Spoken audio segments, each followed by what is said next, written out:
这集影片的精彩预告有：想要拥有人生的自主权 ，all in 700万投资0056、00878、00919是如何在3天内惨赔126万呢？为什么要投资呢？投资目的、投资目标、投资策略思考。思考股神巴菲特的几句名言，面对台股史上最大跌幅，光今年就沾了3名。股票分析4大面向及有钱人的致富之道，最后给自己多点信心，将眼光放长远。嗨，大家好，我是 Jessica。最近台股受到美国川普对等关税的影响，大家有没有感觉好像在坐极速版的大怒神加云霄飞车吗？最近台股又创历史纪录了，大家心脏还够力吗？这一集特刊，我是要帮我的一位同事做的记录，影片在上架前也征得他的同意，他也愿意提供他真实账上损益跟大家分享。相信目前在投资的道路上，大家都是不孤单的。我的这位同事有感于职场环境的不友善，我想可能很多人都很有感触，想提早退休，不想再为5斗米折腰，每天忙忙碌碌的替别人工作，想找回人生的自主权。之前跟他聊天过程中，有跟他分享自己有投资的习惯，投资主要是以高股息及市值型的 ETF 为主，而且我每个月都有领股息，算是还蛮稳定的被动收入，也是每月帮自己加薪及存退休金。他之前没研究过股票，也没投资过，但有听周遭的朋友说过，后来听了我的分享后，就觉得很有兴趣，也开始有很多想法出现。他就问我说，他目前有一栋房子，大约值800到900万，如果他把它卖掉，拿来投资 ETF， 每月大约可领多少股息？他评估过自己单身，没家累，即使卖了房子，他可搬回老家住。他想找回人生的自主权，不想每天忙忙碌碌的替别人工作，而且他也没什么物欲需求，所以花费相对省很多。于是他在今年年初真的把房子卖了，也大动作的搬回乡下老家住了。同时这阵子他也有研究做功课，要投资哪些 ETF。 最近又遇到美国总统川普宣布激进的对等关税政策的影响，3月31日台股已大跌906点，且已跌破年线。于是他就大胆的在4月1日到4月2日 all in 近700万，投资0056、00878、00919这3档 ETF。 可能有人会问说，为什么他不分批进场呢？因为已跌破年线，且他是要长期投资领股息，不做短线操作，而且他是用现股买进，也没融资，故也不担心，就大胆 all in 进场了。我将他买进的 ETF 整理了一张明细表，这3档 ETF 每档大约买入230万，平均可领月配息大约 6.5 万，也有附上他原始买的明细。但没想到我同事第一次投资就遇到川普核弹级关税炸台股， all in 700万投资0056、00878、00919。4月7日到4月9日这3天就惨赔了快126万。我将4月7日到4月11日的台股盘势及惨赔126万的明细整理成这张表。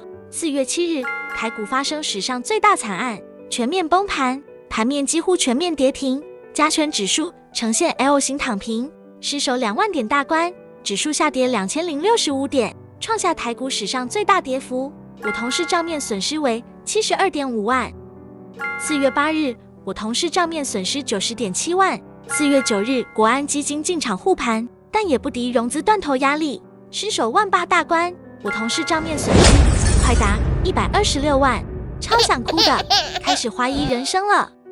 4月10日川普关税政策大逆转，台股强弹站回19000，我同事账面损失也达近 69.2 万。4月11日大盘开低走高，由电子全指股领涨，上涨528点，收复5日均线，我同事账面损失也达近 57.3 万。4月7日到4月9日台股累积跌了快达4000点，我同事账面损失从最多的4月9日与最少的4月11日差距达69万，如果恐慌性卖出，最高就有可能损失达至426万。这里也真实呈现账上的损益状况。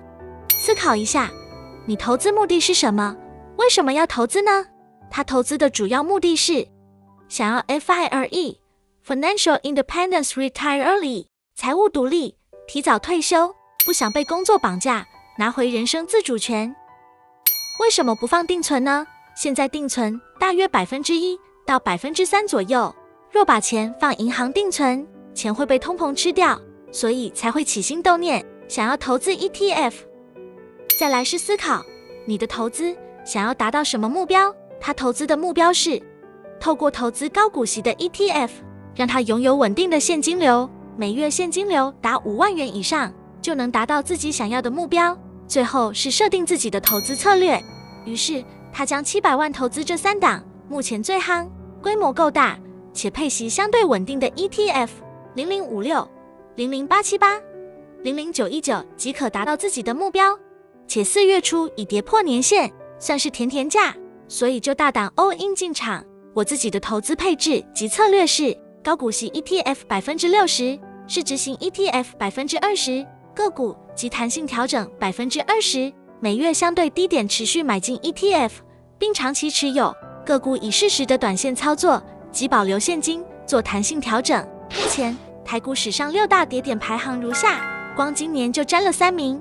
排行第一，2025年4月7日大跌2065.87点，排行第五，2025年3月31日大跌906.99点，排行第六，2025年2月3日大跌830.7点。思考股神巴菲特的几句名言：在别人恐惧时，我贪婪；在别人贪婪时，我恐惧；在股灾来临时，是否尚有资金，且能勇敢地逢低买进？混乱的股票市场最容易赔钱的，莫过于追高杀低。当别人一头热的时候，你跟着进场；当别人看衰的时候，你赶紧停损。但其实真正的赢家从来就不是仅看当下的状况，反而是站在远方仔细观察，找到绝佳的位置，才能屡战屡胜。另一句名言是：人生就像滚雪球，你只要找到湿的雪和很长的坡道，雪球就会越滚越大。湿的雪代表着投资标的，选定优质的投资标的物可以提高你的投资报酬率。很长的坡道代表投资时间，也就是投资的时间要够长。第三句是：只有在退潮时才知道谁没穿裤子游泳。在个人财务管理上，当股市上涨时，每个投资者都看起来像是在赚钱，但一旦股市大幅向下修正时，那些没有做好风险管理或过度借贷的投资者就会暴露出他们的财务问题。在顺境时要保持谨慎，不要过度冒险，因为一旦遇到股灾时，弱点就会显露出来。2024年8月5日，当时史上跌幅最惨的一天，跌幅1807点，我当时大笔买进 ETF， 虽然目前账上也出现负数，当时经过几个月的修正后，账上都是达10%以上的正数涨幅，但这次2025年4月7日又刷新史上最大跌幅2065点后，账上也都变成负数了。相信很多投资者在这次股灾资产也都大幅缩水，但这也是个很好检视自己投资策略及资产重新分配的重要时机点。股票分析有4大面向：基本面、技术面、筹码面、消息面。目前基本面、技术面、筹码面都失准了，目前看的就是消息面，看川普的脸色，川普说了算，谁也不晓得这场贸易 2.0 之战会持续多久。若人为的因素消失了呢？或许股价立马向上修正。很多有钱人绝对是抓紧这样的时机点才会致富。在这场混乱的股灾局势里，给自己更多信心，不躁进，不焦虑，也不要被杂乱的风声影响。吃好睡好，资产缩水就节省不必要开销。若还有保留资金，再持续的加码买进，将眼光放长放远，并持续做好功课。相信短时间的挫败，资产的缩水会在未来迎来丰收的时候。或许经过一段时间后，人为因素的风险解套后，又有不一样的风景。且让我们继续看下去。